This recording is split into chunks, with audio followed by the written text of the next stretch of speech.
machine. There it is! Hey, is that the same people? Rich banker men from Germany flying under the banner of the Red Shield. They finance both sides of the war. We must hurry! That's him, the Red Shield courier. Shoot him! No, I'm not shooting anyone. Damn it, Pie. What? He beat everyone back with the news of the war and told England that Napoleon won. The Red Shield bankers in London pretended that England was doomed and started selling their English stocks. The English went into a selling frenzy to get rid of worthless English money. But the English won, right? Of course they won, but it was a trick by Red Shield. They waited until the stocks plummeted to pennies and then bought England back for nearly nothing. What? They did that? How? When the English leaders found out, they had no choice but to give themselves over to the Red Shield. Their money was gone, and they were slaves to the Red Shield war debt. Since that time, the English have been paying their national taxes directly to the Red Shield private bankers. The people have no idea. But the bankers bragged about what they did to us, laughing at us all the way to the bank. Why, it's the best business I've ever done. If I can control a nation's wealth, I cannot who makes its laws. Oh, is this what Jefferson wanted to show me? No, Pyle. Look. They're in America, too? The Red Shield banks are here, Pyle. Seeking a way to conquer our American dream. The dream you have, Pyle. The dream of free men. They tried to take over our country many times and failed because Jefferson and the Patriots vowed to stop the evil tyrants at all costs. By authority of eternal God, he would not let the bankers win here. To preserve our independence, we must not let our rulers load us with perpetual debt. We must make our choice between economy and liberty or profusion and servitude. Wow. I place economy among the first and most important of Republican virtues, and public debt is the greatest of the dangers to be feared. It is incumbent on every generation to pay its own debts as it goes. We must have a central bank to secure this country's finances. If the American people ever allow private banks to control the issue of their money, first by inflation and then by deflation, the banks and corporations that will grow up around them will deprive the people of their property until their children will wake up homeless on the very continent their fathers conquered. Jefferson, you're mad. This country will have a central bank. Who's that? America's first Secretary of Treasury. Alexander Hamilton? Not for long. Aaron Burr, Thomas Jefferson's vice president. They didn't take too kindly to our first Sec Treasury. Sweet shot, Burr. The first attempt at a central bank only lasted 20 years, and we shut it down. But the bankers tried again against Old Hickory President Andrew Jackson. You are a den of vipers and thieves. I intend to rout you out. Then by the eternal God, I will rout you out. After surviving an assassination attempt, Jackson finally defeated the bank in 1836. When asked what was the greatest accomplishment in his life, Old Hickory replied, I killed the bank. And those were his last words. I killed the bank. And with real money backed with real gold, our country experienced the greatest boom in any nation's history. Oh, it was beautiful, pal. But the bankers, greedy for more power and wealth, were concocting their most ambitious plan yet to once and for all take control of the finances of the United States. In 1910, a secret meeting was held at a J.P. Morgan estate on Jekyll Island off the coast of Georgia. This meeting was so secretive, so concealed from government and public knowledge that the 10 attendees used code names. I am clearly the richest man, so I should be the one to run the super-secret central bank. I own all the oil in America. I'm clearly richer than you will ever be, hula girl. I should run the super-secret central bank.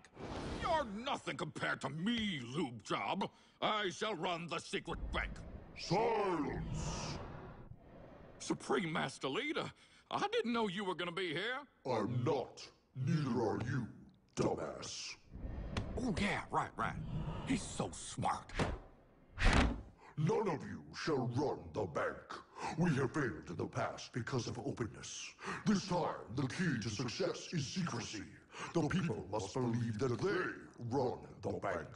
Yes, brilliant! A sneak attack. What's the plan? We first create panic, then we show them the solution. With our man in office and well-planned timing, we will have our central bank. And so the people think it is theirs. We shall christen it Federal. The Federal Reserve.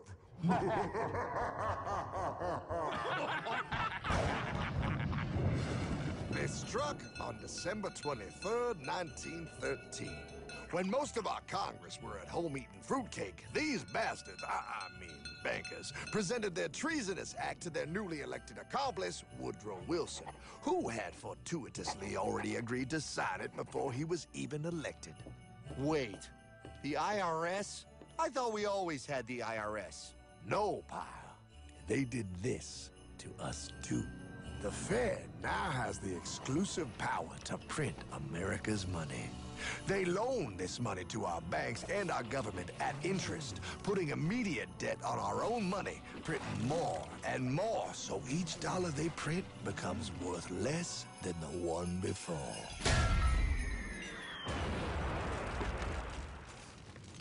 Merry Christmas. What in the hell is that? That, pal, is how our government now must pay back these debts to the Fed. Your taxes did not go to your government. They don't? It's the greatest theft in human history. But, oh, okay, I mean, I sort of get what you're saying, but it's also confusing. And really, Hartman, I don't see how it affects me at all. If I had more money, none of this would have happened. Hartman?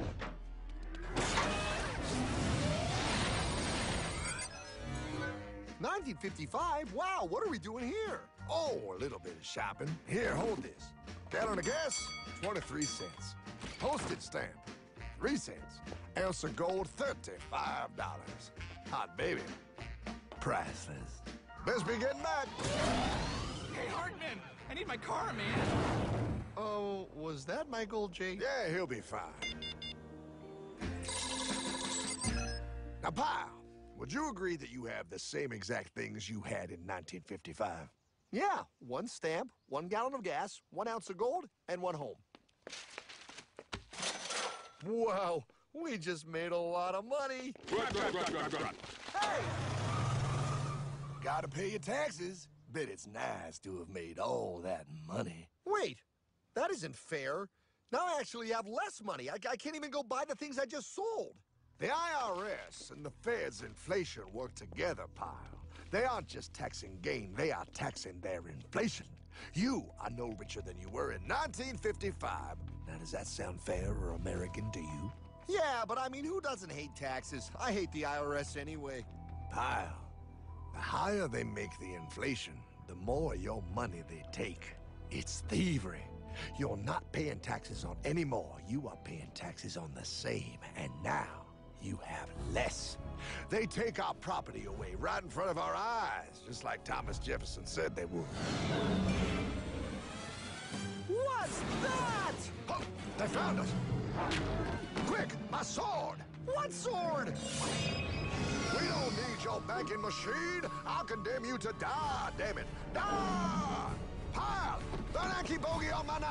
Take him at his knees!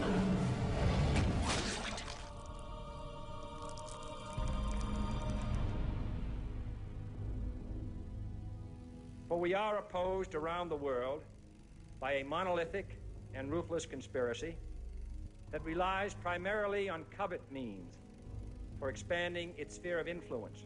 What's happening? Where am I? I believe perhaps you understand now, pal, but you are afraid. JFK. Hartman, what does this have to do with my house and my dog? Oh, okay, that's enough. I want to go home now. This is the last president to stand up to the Fed. You must see. On June 4, 1963, President Kennedy signed Executive Order 11110. This executive order empowered the U.S. Treasury to issue real money without the Fed. It would have worked. Kennedy's plan to dismantle the Federal Reserve machine had begun. But 6 months later, John F. Kennedy went to Dallas and never returned. No way. No way they could do that. The new president, Lyndon Johnson, threw out Kennedy's order. And since JFK, no president has dared confront the secret powers behind the Federal Reserve. They consolidate bigger and bigger banks, print more and more money, accountable to no one, decimating our nation's wealth for the benefit of a few. Why? Why do this? If they hurt us, it hurts the global bankers too. No, Pyle. They are protected. They are too big to fail. But I'm not. Those sons of bitches! Sons of bitches all.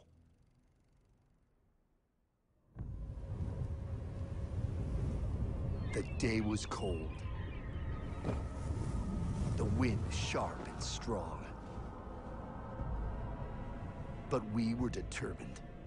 The bankers and their parasites had us vastly outnumbered, but their hubris made them weak. Not like us. Not like this band of immortals we have assembled. We have come to take back our... Hardman? Is that... My dog. Oh,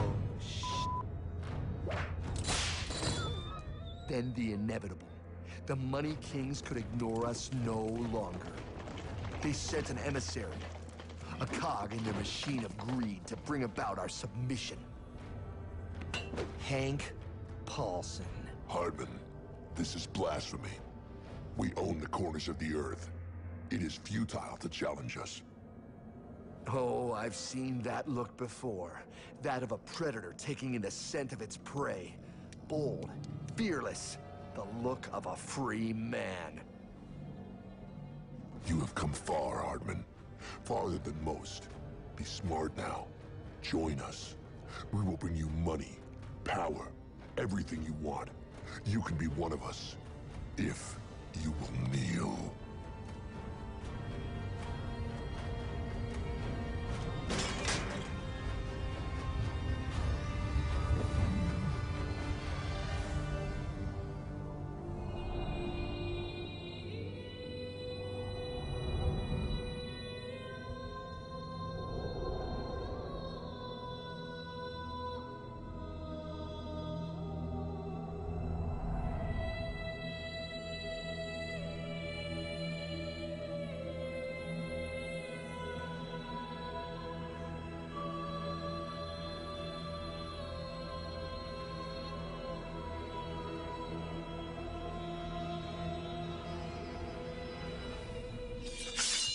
Madman. You're a madman. We're offering you everything. What do you think this is?